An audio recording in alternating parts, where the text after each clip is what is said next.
al hombre y su relación con sociedad, su forma de pensar, su forma de interactuar, su forma de desarrollarse, jóvenes, su forma de sobresalir, su forma de, su religión, su historia, su cultura, su literatura.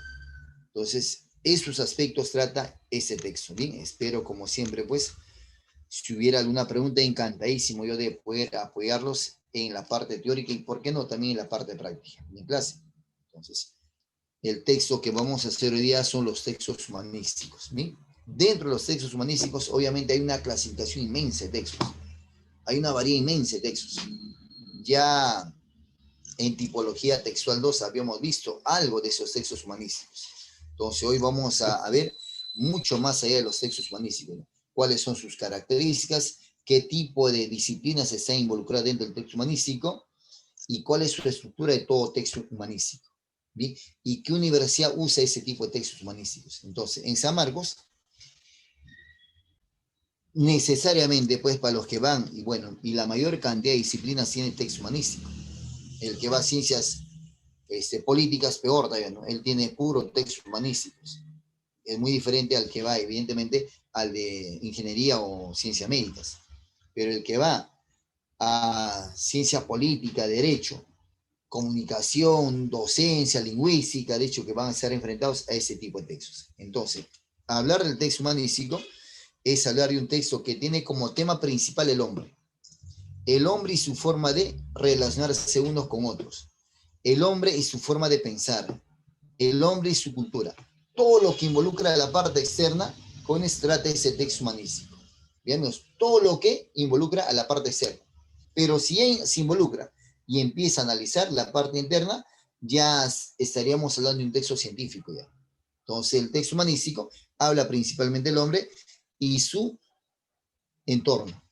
Y su entorno y su forma de pensar, como te decía, su forma de relacionarse unos con otros, ¿no? Su economía, su trabajo, su filosofía, su religión, su historia, de pronto pues su filosofía. Entonces, esos textos estarían involucrados dentro de el texto humanístico. Bien, amigos, entonces cualquier cosita respecto a esa parte teórica, encantadísimo.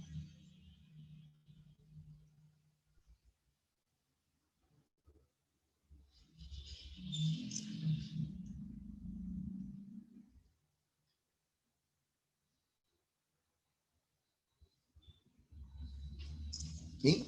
El día martes estuve en percance, por eso no pudimos hacer la clase hoy día. ¿Bien?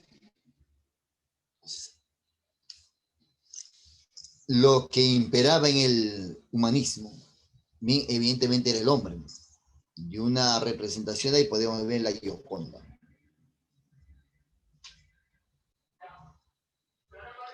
Antes de empezar a analizar un texto humanístico, es conveniente saber que el humanismo es un movimiento intelectual, filosófico y cultural que se desarrolla en la Europa renacentista. Los humanistas que proponen la vuelta a la cultura clásica grecolatina se alejan de la visión teocéntrica medieval y colocan al hombre como centro y fin de todas las cosas. Por tanto, los textos humanísticos serán aquellos que tratan temas relacionados con el hombre y su cultura.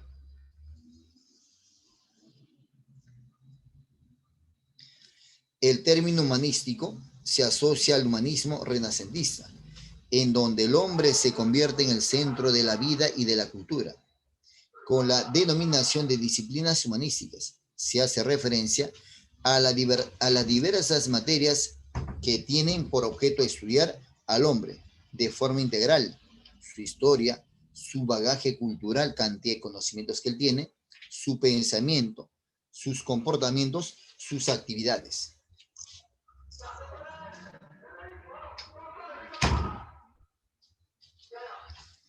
La delimitación del objeto de cada una de las parcelas humanísticas y la utilización de un método apropiado del trabajo e investigación ha supuesto la consideración de muchas de ellas como ciencias. Así se habla de ciencias humanísticas o humanas, de frente a ciencias físicas o de naturaleza. De todos modos, no deben establecerse diferencias radicales, por cuanto los límites a veces son difusos. El número de materias que integran el grupo de ciencias humanísticas es diverso y heterogéneo. Y es aquí donde involucramos todos los o las disciplinas que se vinculan con el texto humanístico. ¿Sí? Entonces, la antropología, el derecho, la economía, la estética, la ética, la filosofía, la geografía, la historia, la lingüística, todos estos y otros más van a ser considerados textos humanísticos, porque en todos esos textos el hombre va a estar en el centro, va a ser el tema principal el hombre. Por lo tanto, hablar de un texto humanístico, pues como decíamos al inicio, es hablar de un texto que tiene como tema principal al hombre. El hombre y sus diferentes aspectos. En la antropología, por ejemplo, la disciplina que estudia al hombre como ser natural y social. ¿Qué es lo que hace el hombre? ¿Cómo se ha asentado el hombre en tal o cual lugar? ¿Qué es lo que ha hecho ahí? ¿No? Entonces ahí tendrá que ver, ¿no?, la etnología y otras cosas más, la sociología y otras disciplinas más. El derecho es otro tipo de texto humanístico que establece las normas que regulan las relaciones, los parámetros que el hombre debe respetar, o hasta dónde el hombre evidentemente puede hacer tal o cual cosa, y qué hacer si es que sobrepasa tal o cual parámetro. La economía es otro tipo de texto humanístico. Crea bienes, tiende a la formalización lingüística, que está en plena actualidad. O sea, cómo se interrelaciona el hombre, ¿no? Cómo consigue sus alimentos en la actualidad, o cómo conseguía el hombre, ¿no? O cómo hace tal o cual cosa, o qué cosa precisa el hombre para hacer tal o cual cosa.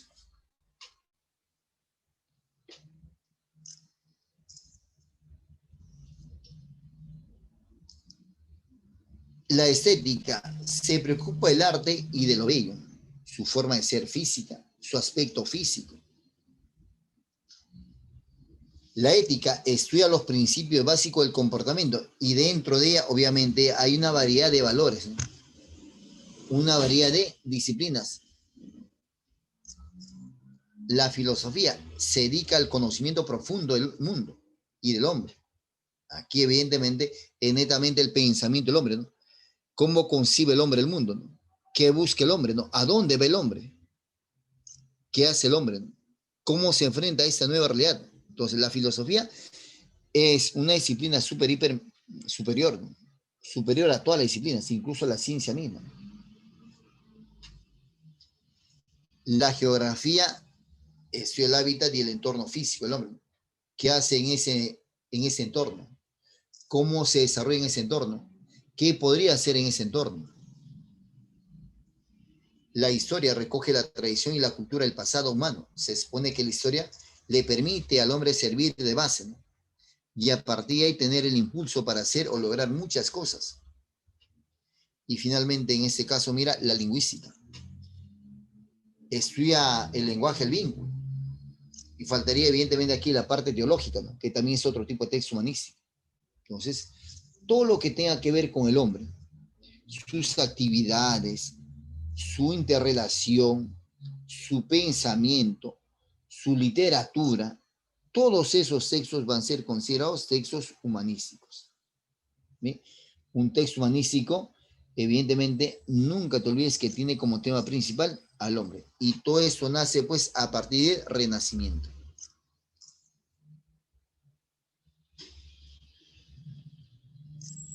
Entonces, como ya sabemos qué cosa involucra y qué disciplinas están incluidas dentro del texto humanístico, es vital, es importante agregar algo también.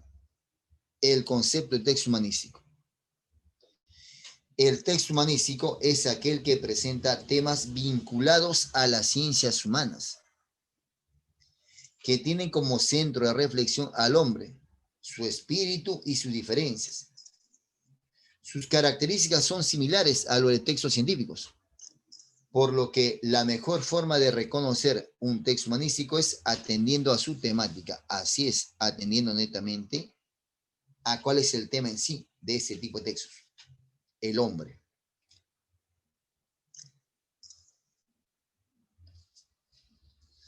Claro que existen ciencias que no son humanísticas. Por lo tanto, obviamente no todos los textos científicos son humanísticos. La botánica, por ejemplo, es una ciencia natural, pero no es humanística. ¿Por qué? Porque no habla netamente el hombre. Los textos humanísticos suelen presentar términos abstractos o conceptuales, ya que las ciencias naturales son las que emplean con mayor frecuencia los términos concretos. Por otra parte, los textos humanísticos incluyen tecnicismos acuñados sobre bases léxicas griegas o latinas, como la ética, la esencia, entre otros conceptos. Ahora bien, en un texto humanístico, amigos, si es verdad encontramos temas generales asociados al hombre, incluso temas subjetivos, algo que la ciencia no puede hacer, por ejemplo, temas donde no necesariamente se va a verificar o corroborar si existe o no existe, lo que no hace la ciencia todo está expuesto a corroboración. Como bien dice el texto, mira, términos abstractos o conceptuales.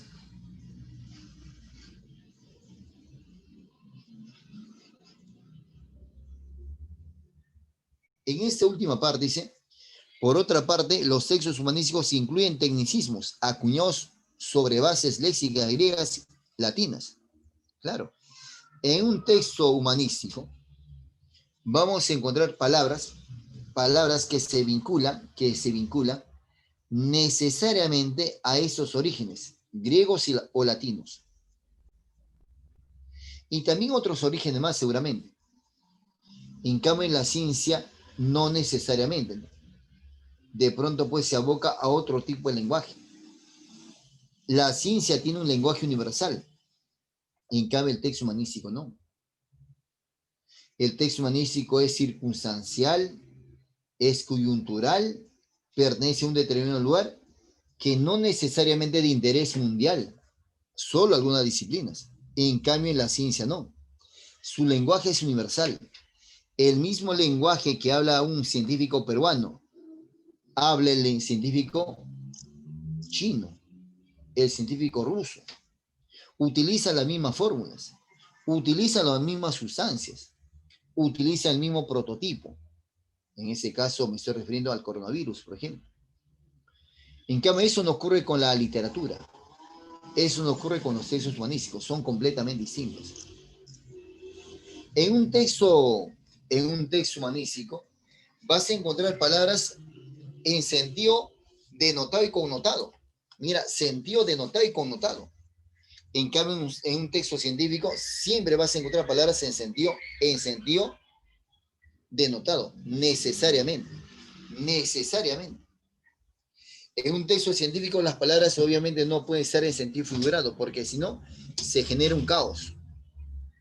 En un texto científico, las palabras deben tener un determinado significado, no varios significados. No se usan sinónimos, por ejemplo. Entonces, se usa un lenguaje universal.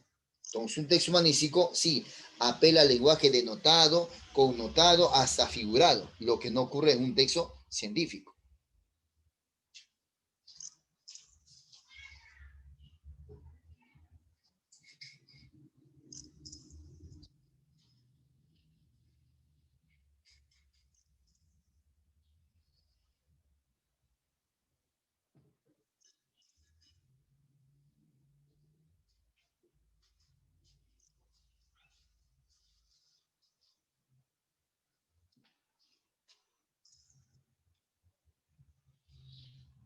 Entonces, hacía el parangón, evidentemente, entre un texto científico y un texto humanístico. La diferencia es que hay entre ambos textos. Seguramente vamos a tener otra clase de textos netamente científicos, pero ese es el que más se usa en diferentes universidades. Bien, en San Marcos ya sabes qué áreas lo utilizan mucho más este tipo de textos. Bien, en la mayor cantidad de universidades se usan mucho más los textos humanísticos y mucho más en las particulares, mucho más. En cambio, el texto científico, que es mucho más restringido, incluso está hecho para un determinado tipo de público. En cambio, un texto humanístico para un público en general. Un texto científico no, está dirigido necesariamente pues, a un biólogo, a un médico, a distintas disciplinas, pero asociadas netamente a la ciencia.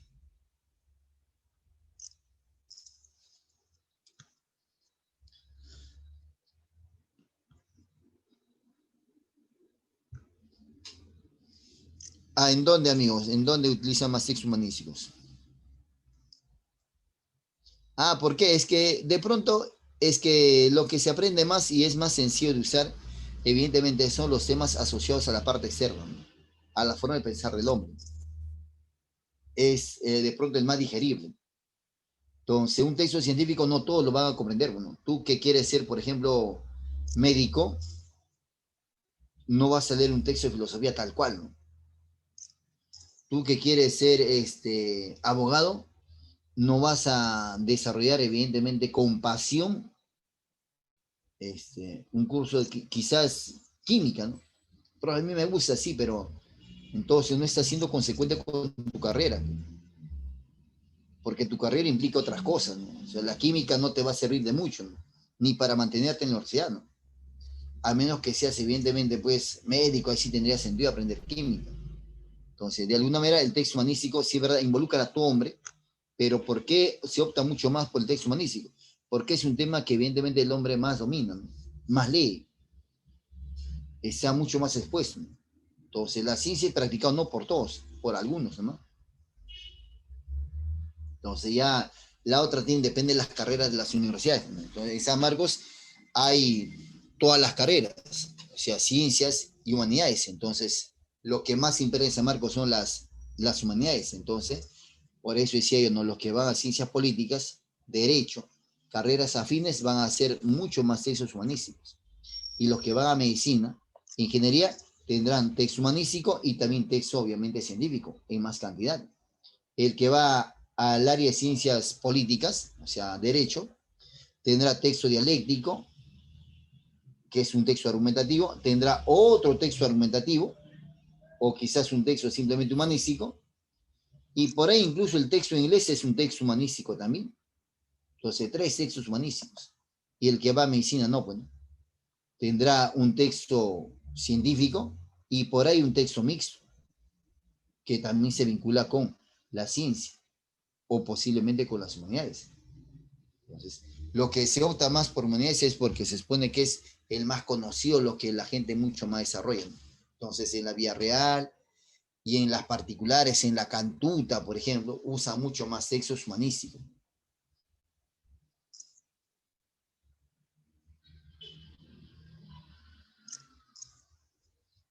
Característica de un texto humanístico. Los textos humanísticos estudian temas relacionados con el ser humano, como el pensamiento, las relaciones sociales o la lengua. Los textos que pertenecen a las ciencias sociales describen y analizan la realidad social. Los textos que pertenecen a las ciencias humanas se centran en el ámbito individual y tienen un papel preponderante en la formación de la persona. La filosofía, la filología, son más técnicos y específicos, son más especulativos y abstractos.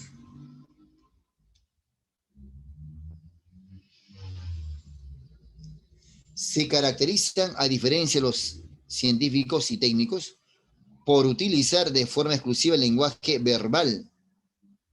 Vale decir, utiliza mucho más palabras en sentido connotado, figurado, denotado. En cambio, un texto científico usa más palabras en sentido denotado. Ya te explicaba el por qué. En un texto humanístico se usan sinónimos, lo que no hay en un texto científico.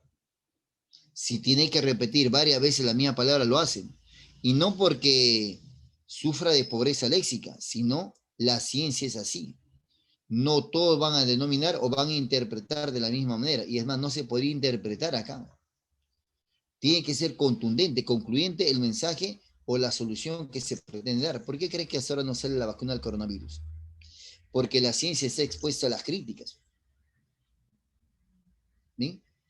Al análisis minucioso, a la refutación, a la validación, lo que no ocurre con un texto humanístico. O sea, yo no puedo comprobar, obviamente, si alguien me escribe un cuento, no es contrastable, no es verificable, ¿no? De pronto es producto de la imaginación. Los textos pertenecen a las ciencias humanas, se centran en el ámbito individual y tienen el papel preponderante de la formación de la persona. Son más técnicos y específicos, son más especulativos y abstractos. Esa parte, estamos en esa partecita. Se caracterizan por utilizar de forma exclusiva el lenguaje verbal para transmitir sus conocimientos, por dejar traslucir en ocasiones elementos subjetivos en la valoración o defensa de puntos de vista particulares. No obstante, aunque traten contenidos teóricos que pueden ser revisados o cuestionados, no dejan de tener rigor y precisión, muchos, pero eso no es su característica inherente, no necesariamente, ¿no? Muchas obras trascendentales, oiga, son por un determinado contexto, pero no siempre la literatura se basa pues en determinados contextos, ¿no? En determinados acontecimientos.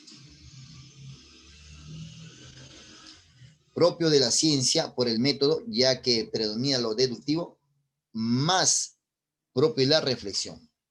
Entonces, esa partecita es una característica vital, ¿no? No obstante, aunque traten contenidos teóricos que pueden ser revisados o cuestionados, no dejan de tener rigor y la precisión propio de la ciencia por el método, ya que predomina lo deductivo más propio de la reflexión. Entonces, clase, un texto humanístico no necesariamente va a ser verificable. No necesariamente va a ser verificable.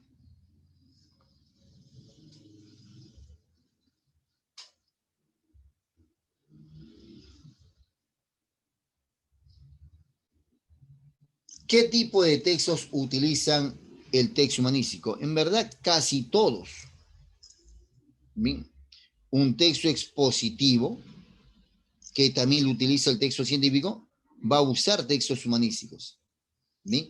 Y recuerda que el texto expositivo es aquel texto que te va a explicar un tema. ¿Bien? Para eso va a tocar muchos puntos de vista. Entonces, un texto expositivo usa textos humanísticos en su presentación, en su texto en sí. Cuando el texto tiene un planteamiento absolutamente objetivo y su finalidad es analizar o sintetizar determinados contenidos, evidentemente se apelará tal vez a un texto humanístico. De hecho, que todo texto argumentativo, la mayor cantidad de textos argumentativos, usan pues textos humanísticos. Tú y yo y el mundo sabe que un texto humanístico tiene la intención de convencerte sobre un determinado punto de vista. Y ese texto obviamente trata temas polémicos, controversiales y actuales. En San Marcos, el que va a ciencias políticas, ¿bien? Obviamente va a tener dos textos argumentativos que enfrentar y tal vez un texto expositivo. O los dos son argumentativos o uno de ellos es expositivo. Pero no hay pues narrativo ni descriptivo, ¿no? Tú y yo sabemos eso, ¿no? Solamente hay dos textos que vienen en San Marcos, el argumentativo y el expositivo. El expositivo te explica, te detalla un determinado tema, usa una serie de puntos de vista para detallarte, y el texto argumentativo es aquel que va a tratar de convencerte sobre un punto de vista. Ese punto de vista se llama tesis. La tesis es la idea, la opinión personal que tiene el autor acerca de un tema. Entonces, la estructura interna de un texto argumentativo es la tesis y los argumentos. Los argumentos son las razones que el autor va a usar para convencernos sobre su punto de vista, sobre su tesis, sobre su opinión particular. Entonces, todo texto argumentativo, la mayor cantidad de textos, obviamente van a usar textos humanístico. Humanístico. Profe, también habrá textos científicos también, pero mucho más son los textos humanísticos que utilizan textos argumentativos. Los textos argumentativos obviamente usan textos humanísticos. Entonces, no te olvides que el texto argumentativo, a diferencia del texto expositivo, descriptivo y narrativo, eso ya te lo había dicho hace tiempo, usan idea principal, idea secundaria, usa tesis y argumentos. Entonces, los que van a ciencias políticas, bien, tendrán un texto dialéctico y un texto argumentativo. ¿Bien?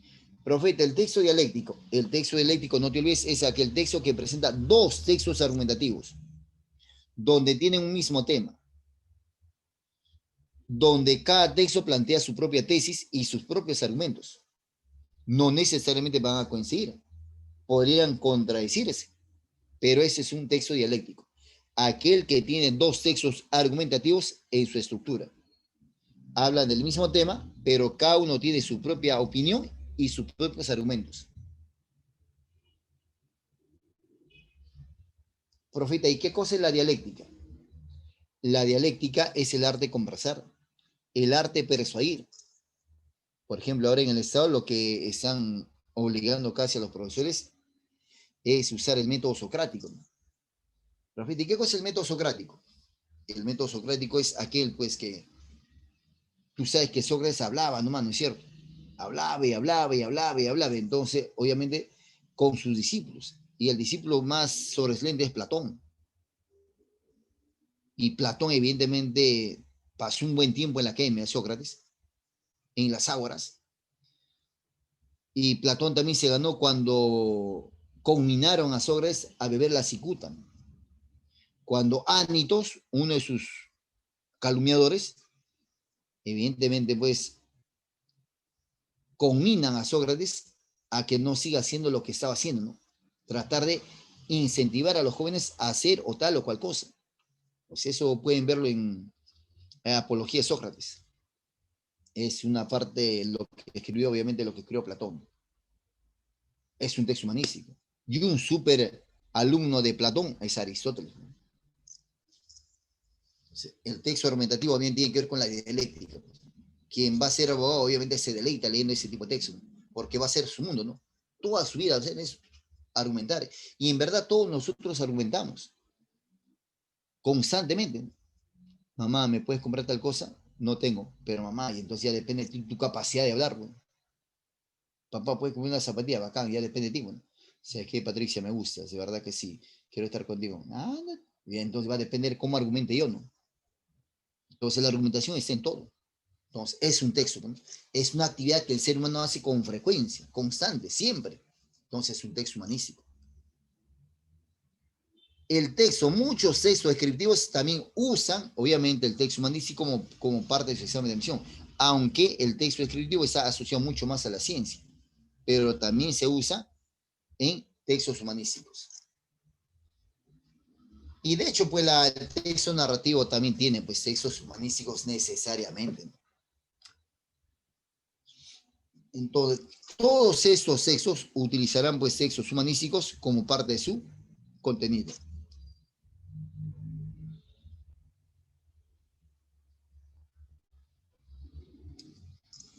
Conviene resaltar que las ciencias humanas se presentan más a las valoraciones porque por su naturaleza especulativa,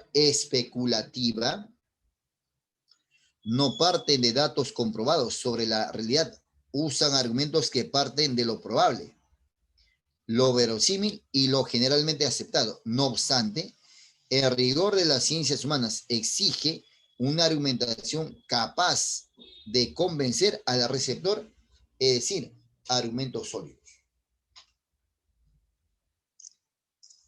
En rigor científico, los textos humanísticos hacen que necesariamente consten las fuentes que se han consultado con sus referencias completas y precisas. Muchos de estos textos presentan, además de notas, un apartado de bibliografía. Los límites entre el ensayo y los textos humanísticos son con frecuencia borrosos.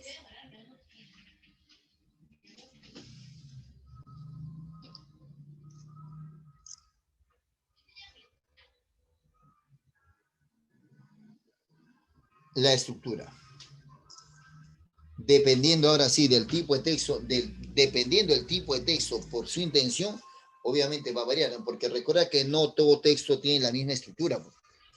Una cosa es escribir el texto narrativo, otra cosa es escribir el texto argumentativo, otra cosa es escribir el texto expositivo y otra muy distinta será pues el texto instructivo, por ejemplo.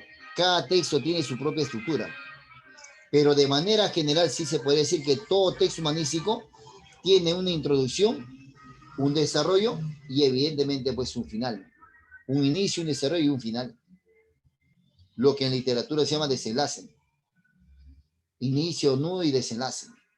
Algo así de manera general también en un texto humanístico tiene. El orden en que se desarrollan las informaciones depende del método, o sea, depende del tipo de texto, no el método, depende del tipo de texto, depende del estilo del autor. Como te comento, cada texto tiene su propia forma de presentar las ideas. No es lo mismo, obviamente, hablar de la biografía de una persona que hablar de, qué sé yo, ¿no? De la filosofía, del pensamiento o de los valores. Tienen procedimientos distintos. La mayor cantidad de textos que tú lees, la mayor cantidad de textos que tú lees son textos deductivos.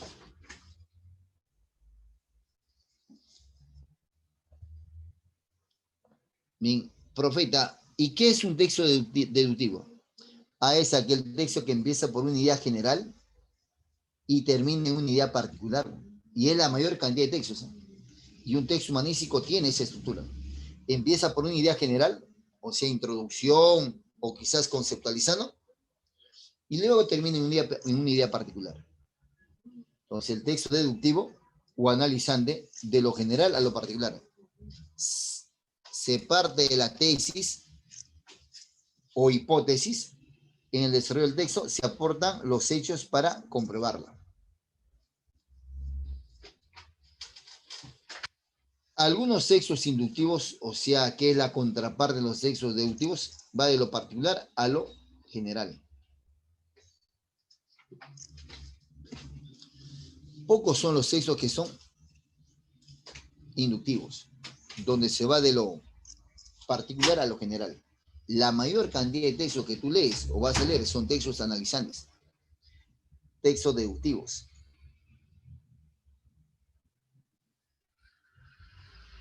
De lo particular a lo general, en primer lugar se exponen los hechos. Al final se llega a las conclusiones que explican el sentido de los hechos descritos.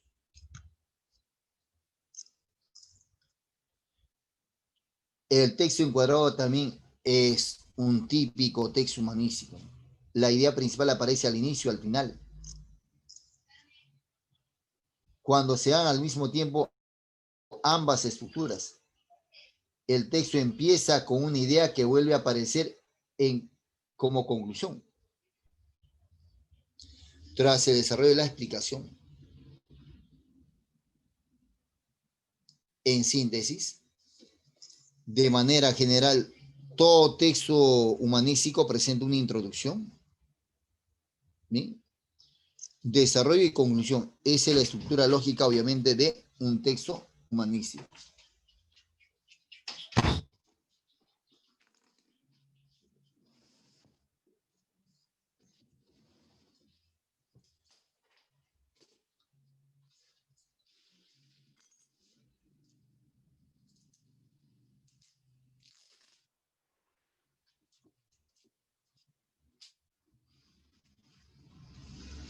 El método deductivo es el más apropiado en las ciencias humanas. Claro que sí, ¿no? El que yo te platicaba al inicio.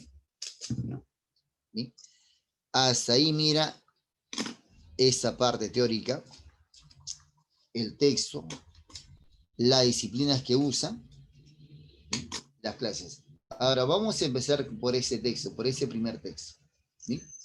Observa por favor y analicemos ese texto. ¿Sí? ¿Con qué propósito leemos los textos de los filósofos? Recomendamos su lectura a los alumnos y los utilizamos en los cursos regulares de filosofía. ¿Y en qué se distingue una lectura filosófica de la otra clase? Hay una lectura informativa y una lectura recreativa. La primera nos proporciona datos sobre el mundo, sobre los hechos, sus causas, sus relaciones o cualidades. La segunda nos proporciona un goce y es un medio de lograr distracción o reposo. La primera nos instruye, la segunda nos impresiona. La lectura filosófica no pertenece a uno ni a otro género. Su finalidad y sus efectos son distintos. Como usted observará, en ese texto, pues, nos habla de tres tipos de textos, de tres tipos de lectura, ¿no? La lectura informativa, recreativa y la filosófica. ¿Sí? Y el autor está haciendo el deslinde. Una cosa es leer para informarte, para recrearte, y otra cosa es leer filosóficamente o leer filosofía. Entonces aquí el tema sería eso, ¿no? La lectura recreativa, informativa y la lectura filosófica. Segundo párrafo. Leemos y hacemos leer libros filosóficos con tres propósitos principales. Comprender lo que dice y piensa el autor en sí mismo. Penetrar en el sentido de lo que ha querido comunicar, reviviendo sus motivaciones, sus dudas, sus certezas.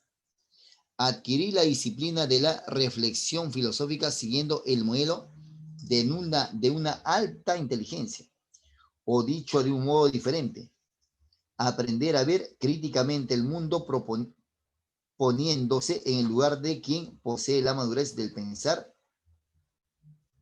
filosófico, empapándose en ese pensar y finalmente adiestrarse en la técnica intelectual del análisis de los conceptos y los hechos y la formulación de las razones y evidencias. Esto es aprender a razonar, aprendiendo a leer racionalmente. Por lo tanto, aquí el autor obviamente está fascinado con la lectura filosófica. La lectura filosófica es una lectura trascendente, una lectura que trasciende. Es una lectura muy importante. Es una lectura importante. Deja mucho más al alumno. Enseña mucho más al alumno. Ayuda mucho más al alumno. Por eso se hace pues que el alumno practique una lectura filosófica. En todo el segundo párrafo habla netamente de la importancia que tiene la lectura filosófica para los alumnos. La importancia que tiene.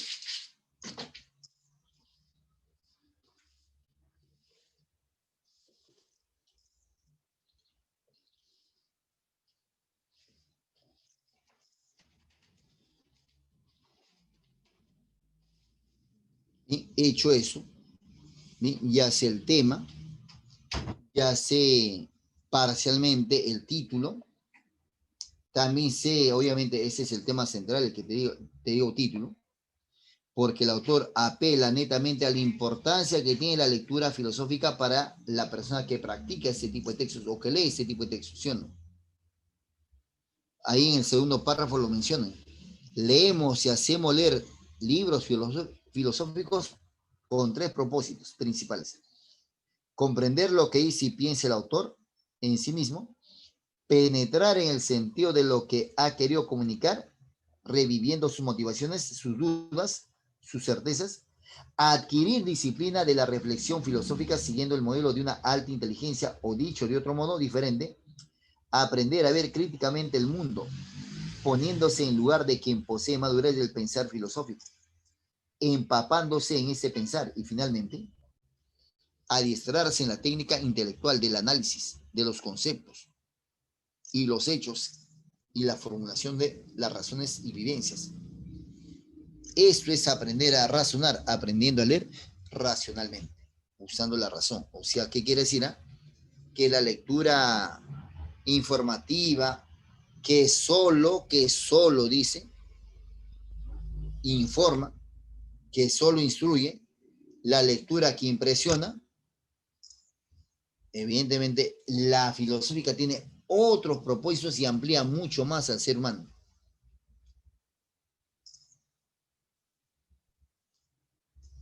El autor busca explicar básicamente se refiere al tema central. El tema en sí se honra la lectura recreativa, informativa y la filosófica. Pero el autor centralmente habla de la filosófica y la importancia que ésta tiene. Entonces, ya está, muy bien, solo ten tu respuesta ahí. A diferencia de los textos informativos y recreativos, la obra filosófica obviamente que es mucho más trascendente, mucho más importante para una persona.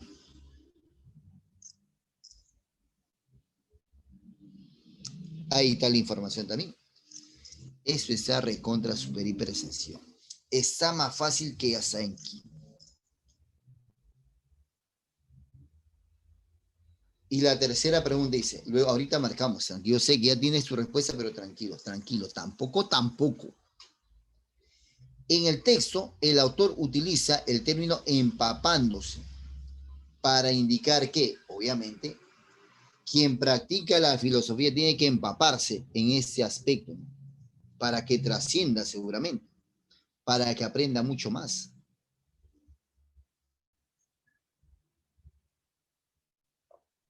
La estrecha relación entre la lectura y la reflexión en torno a la filosofía, no, más bien, o sea, ¿cuál es el propósito de ella?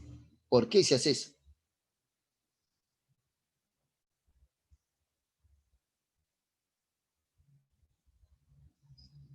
¿Sí o no? La respuesta que debe marcar ahí sería la importancia, la trascendencia que tiene leer filosóficamente o hacer una lectura filosófica.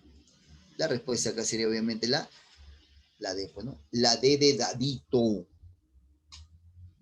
Las razones por las cuales es importante leer libros de contenido filosófico. A diferencia de los textos informativos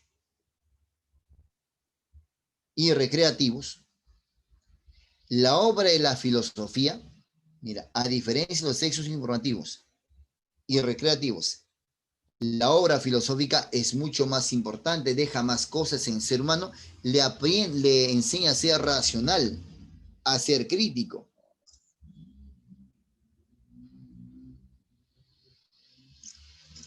No acepta así por así las cosas.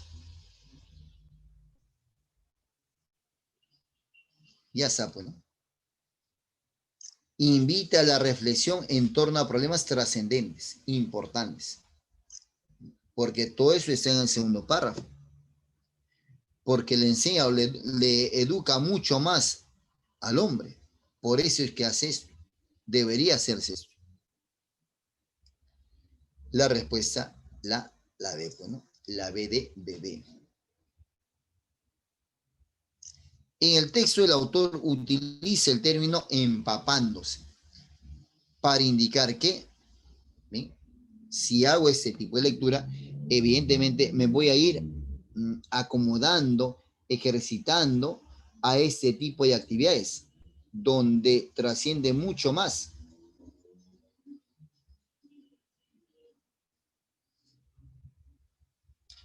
En el texto el autor utiliza el término empapándose para indicar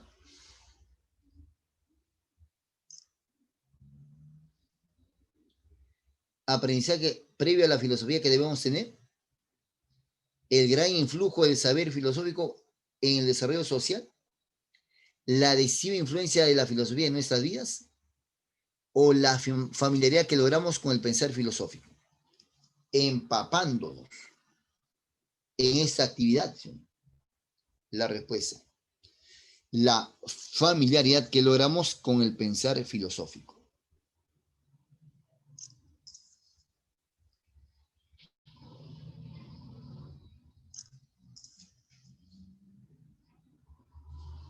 Al leer una obra de filosofía podemos lograr varios propósitos, excepto, así es, me hago más libre, soy más crítico, evidentemente eso me permite una obra filosófica. Me permite es una obra filosófica. Capacidad en el manejo de una metodología sólida, seguramente que sí, ¿no? ¿No ves que es mucho más completa? Es completa esa obra.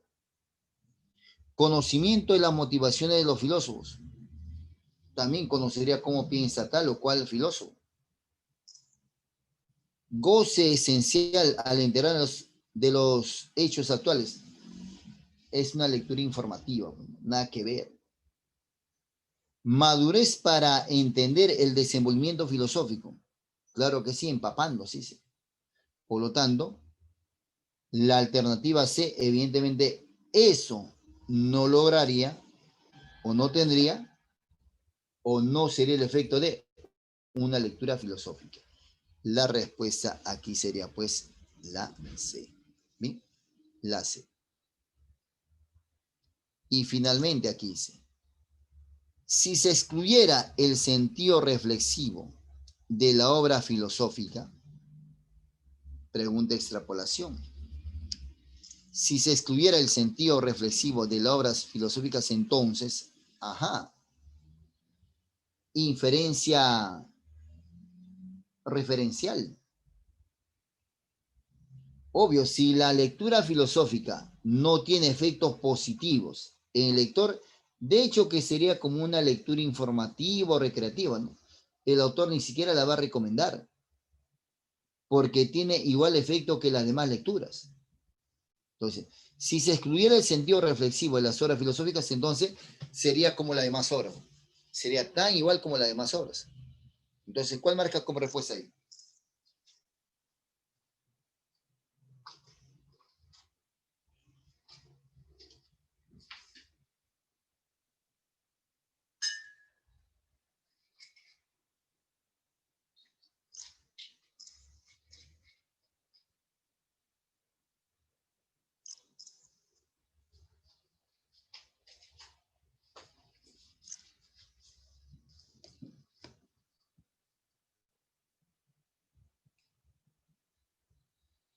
No leo tu respuesta.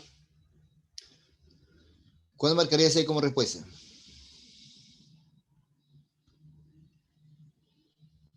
¿Cuál sería tu posible respuesta ahí?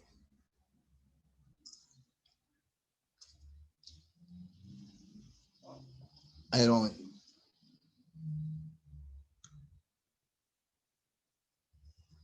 Gracias, Medina, muy amable. Lo máximo, doctor.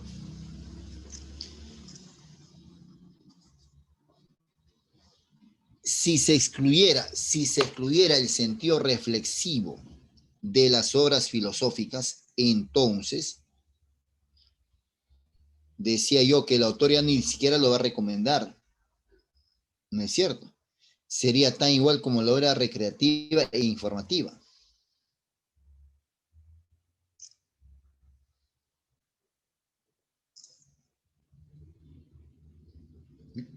La respuesta así es, doctor. Tu respuesta evidentemente es la C. Pues. Los lectores solo asimilarían datos sobre el mundo o información para recrearse.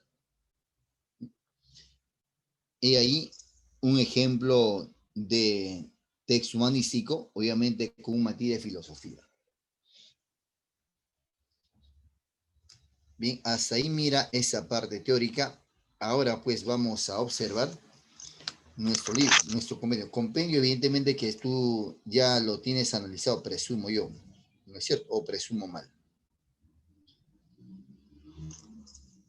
Bien. Ese texto sí lo tienes analizado ya, presumo yo. Entonces, vamos a cambiar evidentemente ahora, vamos a dejar de proyectar nuestra pantallita para desarrollar el tema de hoy día, nuestro material.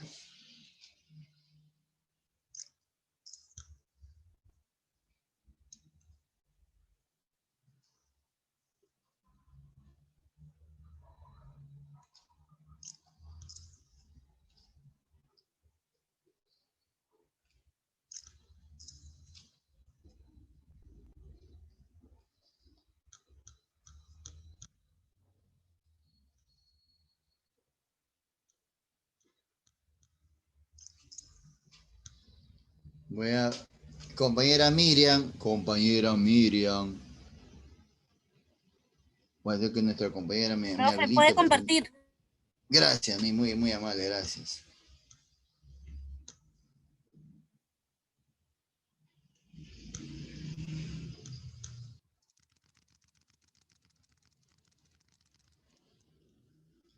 Y ese es el material que vamos a analizar. Es el capítulo, dice dirigida a 19, yo me equivoqué en poner la diapositiva, le puse 19, aquí es 20. ¿Sí? Ya sabemos qué cosa es un texto humanístico, las características, ¿sí? Qué tipo de textos incluyen textos humanísticos y otras cosas más sobre ese texto. ¿Sí? Ahora vamos a analizar un tema que obviamente no es ajeno a nosotros, es común para muchos de nosotros. Uno de los principales problemas del arte virreinal peruano ha sido considerarlo dependiente de los focos culturales europeos. Bien, primera unidad informativa. Uno de los principales problemas del arte virreinal peruano ha sido considerarlo dependiente de los focos culturales europeos. ¿Qué está diciendo? Que el arte, que la pintura tuvo influencia europea. Si no venían los europeos, evidentemente no hubiéramos generado ese tipo de arte. Por varios años, Jorge Kluber, historiador de arte, consideró la pintura peruana como una mera copia, demonio rico. O sea, los peruanos antiguos no hacían arte. Y la pintura que tenemos, según este investigador, historiador, es copia. No somos originales. El investigador estadounidense alegaba la falta de originalidad, la dependencia de la pintura cusqueña a los grabados flamencos.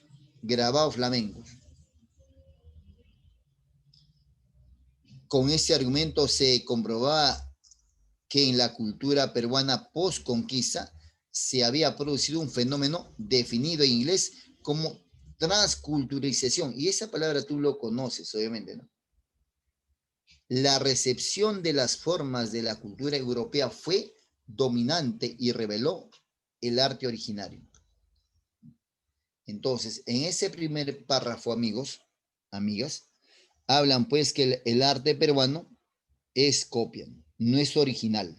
No es original porque hay flamenco, si están asociando el flamenco, seguramente al país ibérico, y otras cositas más, ¿no? Entonces, por eso y muchas cosas más dicen que nuestra pintura no es original. Por lo menos así dice el historiador inglés o norteamericano Kluber. Segundo párrafo, vamos a destrozar ese texto. Vamos a destrozarlo. Segundo párrafo. Frente a esto, hubo voces divergentes, diferentes, distintas, opuestas, como el movimiento indigenista de principio del siglo XX, que revaloró los productos culturales andinos. O sea, no estuvo de acuerdo con la aseveración que hacía Kluber. Entonces se empezaron a investigar. En ello tuvieron un importante papel los artistas liderados por José Sabogal, quienes emprendieron una investigación del arte popular al considerarlo mestizo. Nuestro arte, según Sabogal, la conclusión que llega es que nuestro arte es mestizo. No es copia, es mestizo. En ese sentido, el arte peruano era una sumatoria de proceso histórico. O sea, ¿qué me están diciendo implícitamente, amigos que no es que hayamos copiado tal cual, ¿no? O sea, nuestro arte ya viene desde antes, ¿ya? No es producto de la casualidad que empezamos a hacer arte desde que vinieron los españoles, ¿no? Nuestro arte ya existía ya, sino que ese arte que existía parece ser que lo hemos fusionado, ¿no? Algunas cositas más, algunas cosillas más. En ese sentido, el arte peruano era una sumatoria de proceso histórico. desde tiempos precolombinos, es decir, las formas se habían enriquecido y habían dado por resultado una obra de arte que no correspondía al mundo indio o español, sino mestizo. Ahí radicaba el concepto del arte peruano y la importancia del arte popular. Por lo tanto, están pues tratando de contradecir a lo que hizo Gruber, ¿no? Gruber dijo, no, es su arte, o sea, antes no hacían arte, recién a partir de los españoles hicieron arte. Esa interpretación se inscribe en el hybrid art, arte híbrido. Aquel objeto de arte cuyos elementos tienen formas heterogéneas y permaneces a tradiciones culturales permanentes, tradiciones culturales diferentes. Segundo párrafo. Entonces, en este segundo párrafo nos dicen pues que el arte peruano evidentemente no es una copia, ¿no? Sino más bien es un agregado, ¿no? Una mejora que se hace, porque esto tiene raíces mucho más antiguas. Finalmente, dice el tercer párrafo, el tema, no te olvides, es el arte peruano, ¿no? Estudios como los realizados por el historiador del arte Francisco Stani contribuyeron a entender que el arte virreinal peruano muestra elementos de originalidad que cuestiona la idea de considerarlo una mera copia. Aquí también en ese tercer párrafo se oponen pues a que el arte peruano era copia. Ya nuestro arte existía, ya. Que le hayamos agregado algo más lo desconoció. Bueno, pues no implica que es una mera copia. En su artículo Síntomas medievales en el barroco peruano, encontró formas de arte medieval que pervivía en el arte peruano del siglo XVIII. Esto ayudó a entender que en la pintura peruana se presentaba una sumatoria de tiempos. Una vez más, mira el concepto sumatoria de tiempo, que no correspondían a los estilos del periodo europeo. Obviamente, ¿qué están diciendo acá? Ese investigador está diciendo que no, eso viene desde más antes, ¿eh? El hecho de que haya tal o cual cosita no implica que sea una copia, sino más bien es una sofisticación. Así, eso posibilitó nuevas investigaciones mucho más complejas, donde se evidenciaban iconografías originales, como el arcángel arcabucero o el niño Jesús Inca, modelos iconográficos solo desarrollados en el arte virreinal peruano. O sea, no hay en otro lugar del mundo, solo hay acá. Tal vez podemos o debemos recordar las opiniones de situacionista italiano Mario Perniola, quien al contemplar los arcángeles arcabuceros dijo que new aesthetic is evident from those face. O sea, tiene que ver con las caras, ¿no? O sea, eso no implica, evidentemente, que las caritas tengan esas características, evidentemente, pues, no tiene nada que ver con lo que hay en Europa, ¿no? Parece ser que acá son más estilizadas o tienen otras características, sus rostros, pero nada que ver con el arte europeo. Son distintos. Bien, hecho eso, obviamente el tema central está aquí en reestructurar el pensamiento que se tenía sobre el arte peruano, ¿no? Bien, en revalorar el arte peruano, que tiene sus características propias y por eso, evidentemente, se hace ese texto. Es un texto humanístico porque habla, obviamente, de una costumbre del hombre, del arte del hombre. ¿Cuál de las siguientes respuestas es incompatible? Incompatible, pues incompatible. Voy a buscar aquella alternativa que niega lo que afirma el texto. Aquella alternativa que niega lo que afirma el texto. ¿Cuál de las siguientes respuestas es incompatible con la lectura? Lo híbrido en el arte peruano es sinónimo de mestizo. Ejemplo de ello es el arte estudiado por Saboal, ¿sí o no? Eso es compatible. Es compatible. Eso está en el segundo párrafo. ¿El arte popular tiene su origen en Perú, antiguo, sumando a los periodos históricos? Claro que sí o no. Dice incompatible. Incompatible. Correcto. Es una sumatoria. No es que de la nada apareció el arte. Solo cuando llegaron los españoles. Ya había arte ya. La originalidad del arte peruano está fundamentada en modelos iconográficos. Claro que sí.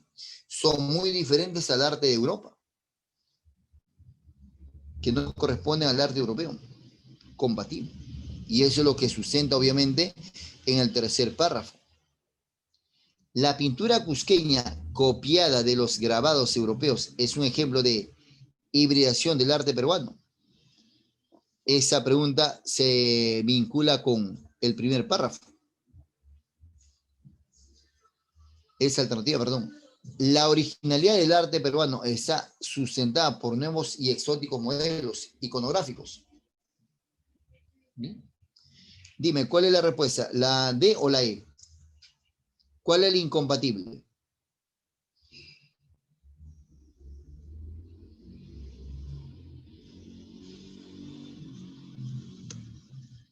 La incompatible. Gracias, muy amable amigo. ¿Que solo un compañero? ¿Que Resto está dudando de su respuesta?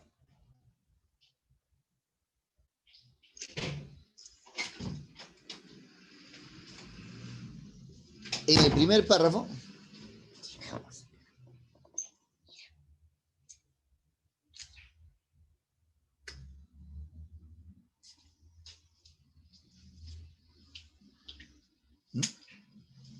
¿quién es la que está negando?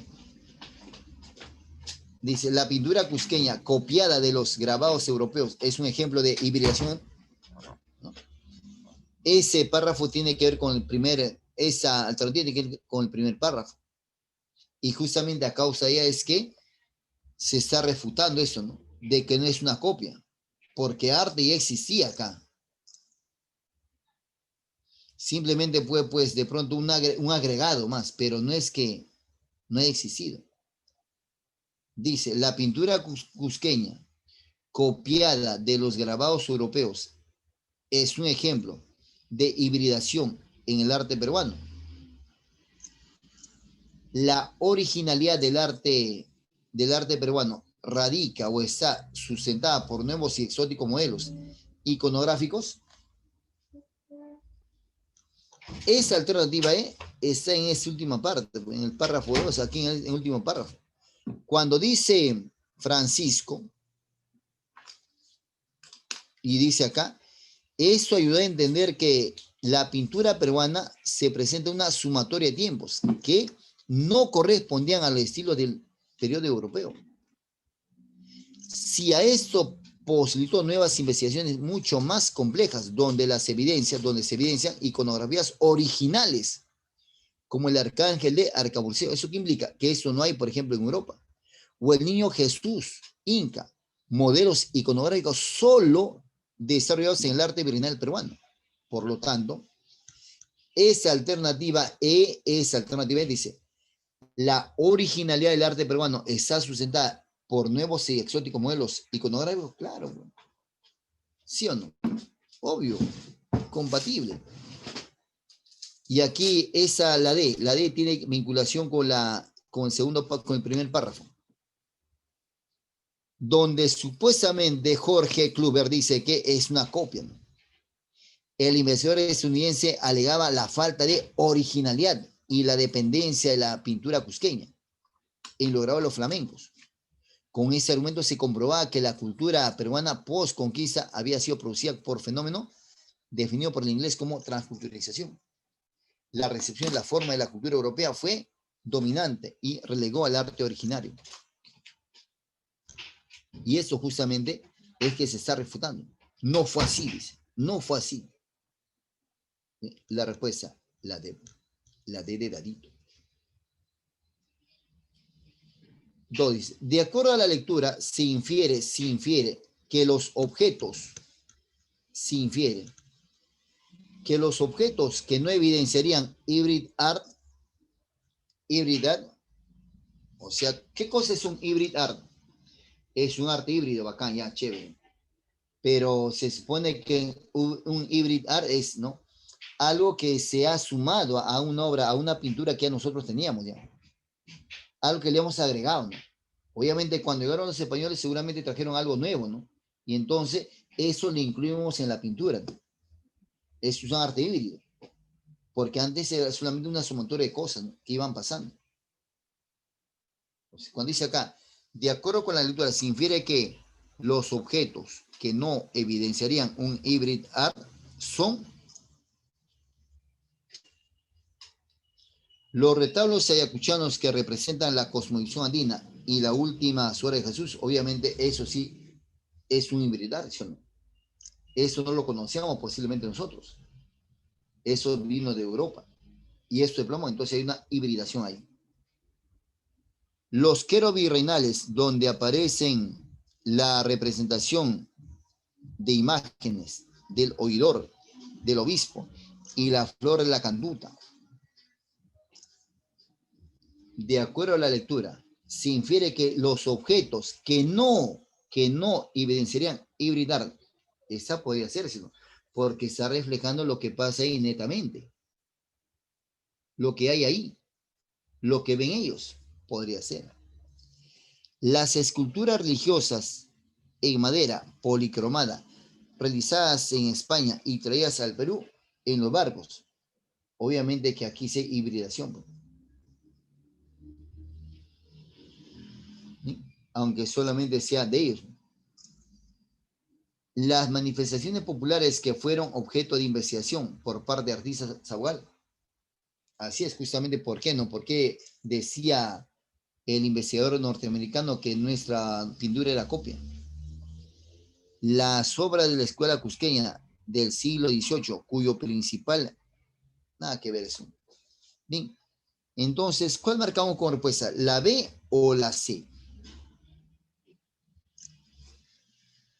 Recuerda que para que sea considerado híbrido, necesariamente tiene que haber fusión, bueno, o agregación. Si no, no podría ser considerado híbrido. Bien, gracias.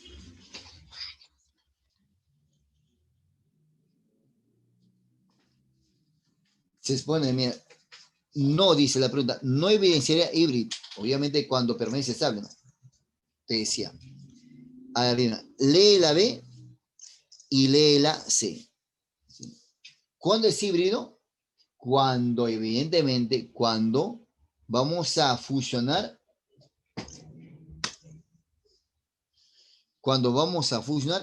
lo extranjero con lo autóctono. Ahí es la hibridación.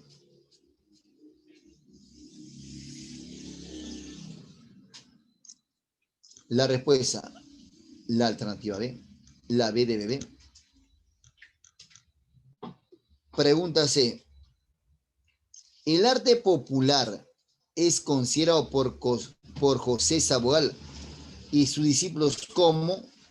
Es una obra, evidentemente ellos dicen, mestiza. Es una fusión, no es una copia, ¿no? Es un agregado, no es una copia. Aquí también hay originalidad, solo que se agrega algunos elementos nuevos que obviamente no eran propios de nuestra ciudad.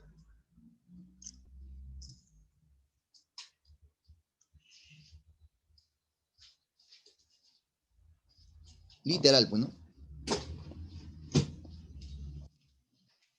Literal. La respuesta acá obviamente sería la D, pues, ¿no? Es lo que dicen ellos. La sumatoria del proceso artístico del arte peruano.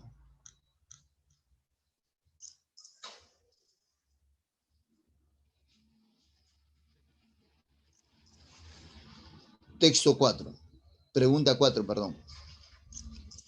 El concepto transculturización aplicado al arte peruano hace referencia a que los objetos de arte peruano. Ah, ya, pues papaya, ¿no? Yo sí sé, obviamente, qué cosa es transculturizar.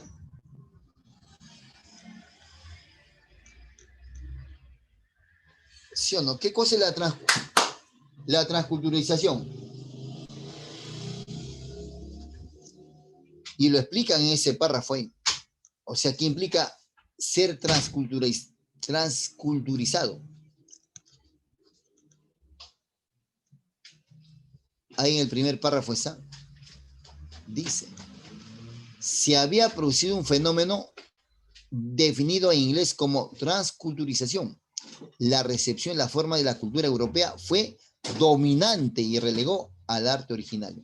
O sea, dejamos lo nuestro y empezamos a copiar o a hacer lo extranjero. Ya no había nada nacional, solo reflejábamos lo extranjero.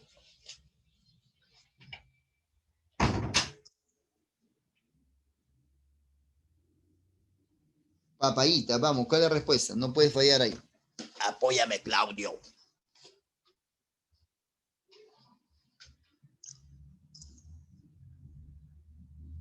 A ver, ¿quién se va a inmolar?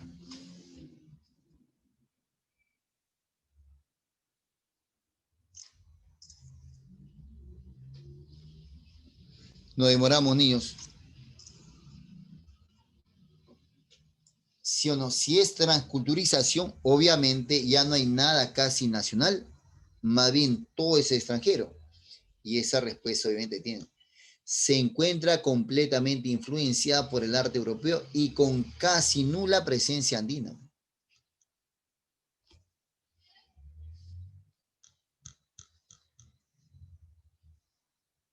5. La frase de Mario Fermignola, cuando refiere a los arcángeles arcabuceros, indica que es ya el último párrafo.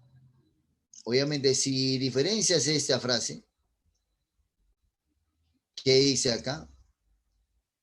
Opinión de la situación del italiano Mario Perniola, quien al contemplar los arcángeles arcabuceros dijo que a new aesthetic is evident from two faces. O sea, ¿qué te dicen? Tiene que ver netamente, ¿no es cierto?, con la característica de sus caras, de las caritas que tienen ese arte. Ah, ya, pues entonces papaya, pues tú que sabes inglés, de hecho que te das cuenta fácilmente ahí. ¿Cuál sería la respuesta ahí en la 5?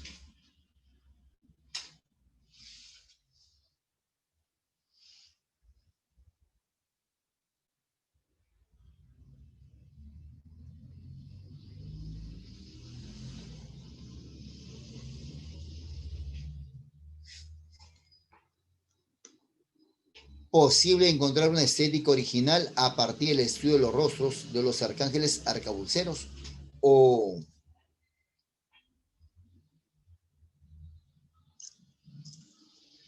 preciso considerar a los arcángeles arcabuceros desde la perspectiva central según nuevo arte.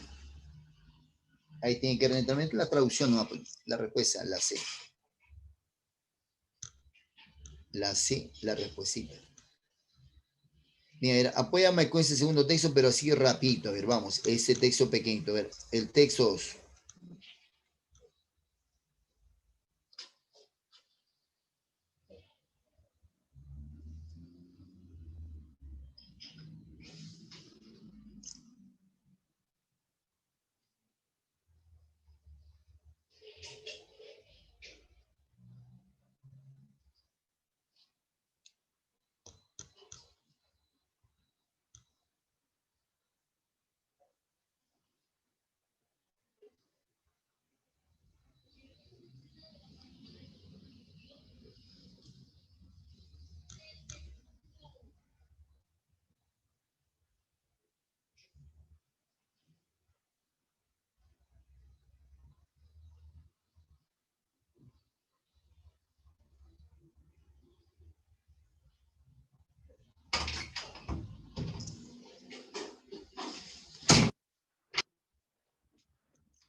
Bien, el tema no negarás que es el tango y la samba, ¿no? Y las características semejantes casi que tienen. La incertidumbre respecto a su origen. Respecto al tango y la samba, el texto postula fundamentalmente ¿qué?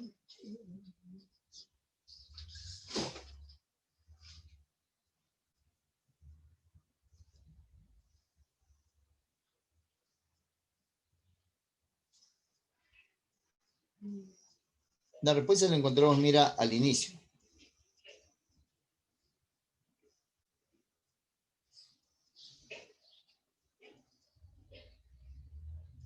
En la última oración que acabo de subrayar, obviamente su característica.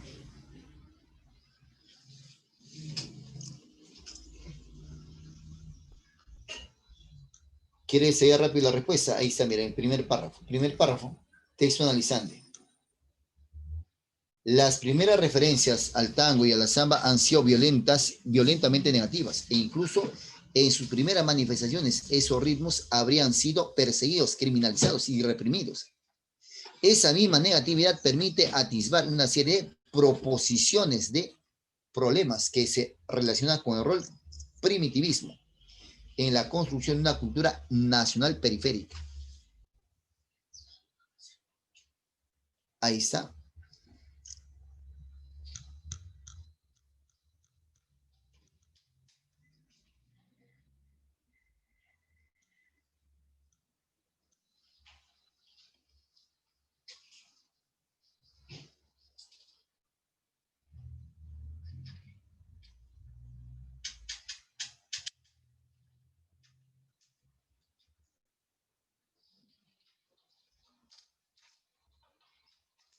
¿Qué marcas?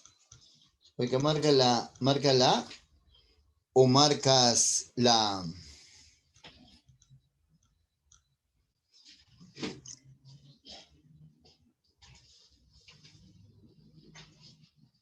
respecto al tango y la samba. El texto postula fundamentalmente ¿qué?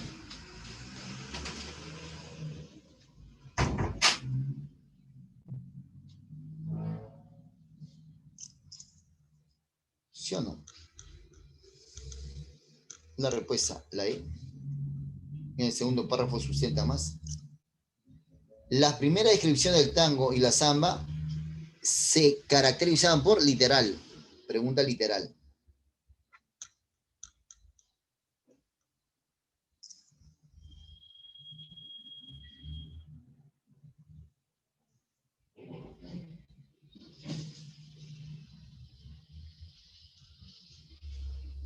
La E, perdón, digo la D. Ofrecía una valoración negativa por su valor nacional o solo presentaban atención a la danza más no a la música, o los que la realizaban nunca habían experimentado.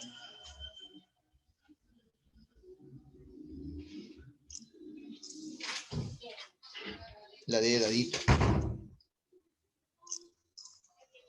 ¿Cuál es la ambivalencia central en la percepción de estos bailes? La ambivalencia.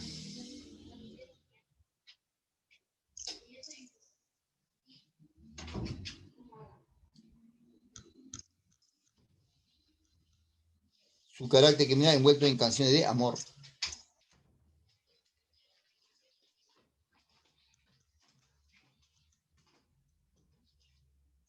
Si un escritor costumbrista de costumbres de fin del siglo XIX se hubiera rehusado a describir el tango y la samba, entonces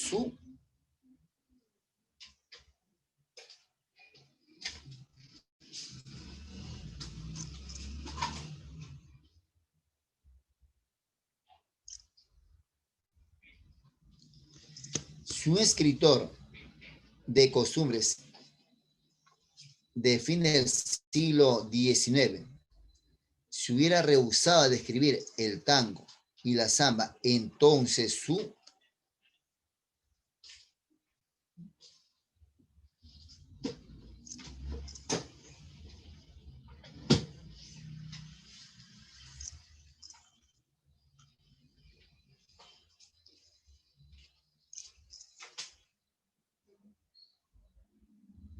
no hubiera tocado su esencia, señor. No hubiera tocado su esencia.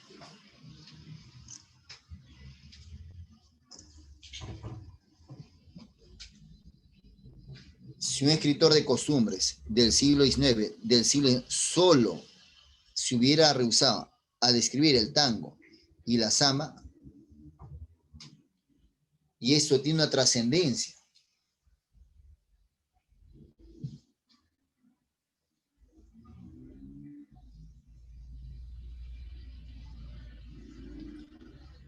El texto perdería la capacidad de reflejar lo típico.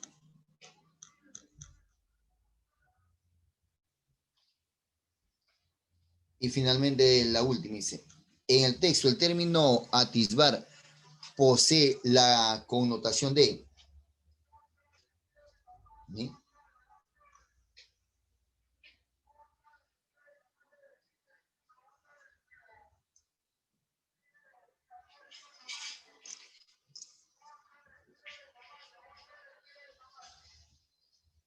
Imaginar. Bien. Hasta ahí, compañero amigo, cuídate bastante. Bien.